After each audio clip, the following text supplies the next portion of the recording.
Europe is the worst affected continent in the world. Between them, Italy and Spain account for more than half the global death toll for COVID-19. Morgues at hospitals in Madrid are running out of space. Only trained and well-equipped staff can handle the hazardous bodies. But within the red vans and behind the faceless drivers, there's a real story of human suffering. Encarni Calvache only leaves home to bring lunch to her sister, infected by COVID-19.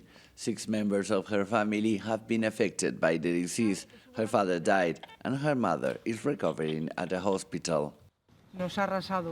It's like staring at the sea and seeing a wave far, far away, and suddenly what you're seeing in the distance is right on top of you. To avoid transmission, the relatives of patients are not allowed to be by their side in their last moments. Not being able to say goodbye to him physically, not being able to hug my mother, who was lying in another hospital room, that's been so hard.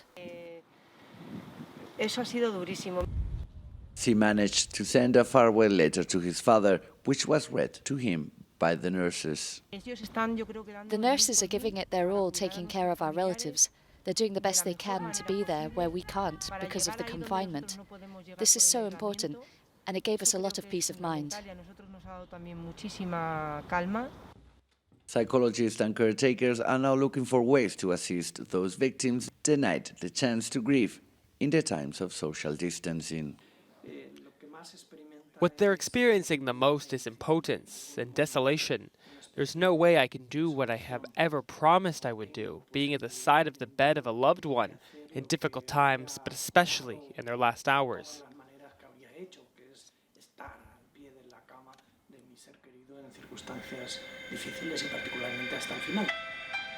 Carlos Bermejo has created a digital ceremony to be played as a replacement to a traditional funeral.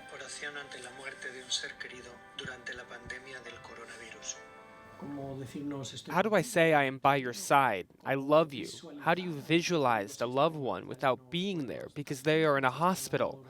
We are aiding the surge of healthy responses that are strengthening the bonds through technology.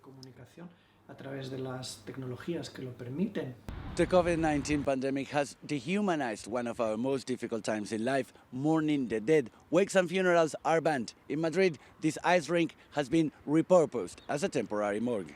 As Spain reaches its highest peak of infections, Spaniards have learned in an abrupt manner their cruelest side of COVID-19. People are dying. But alone, in the distance, maybe closer than ever, we still have each other. In Madrid, Jaime Velázquez, Euronews.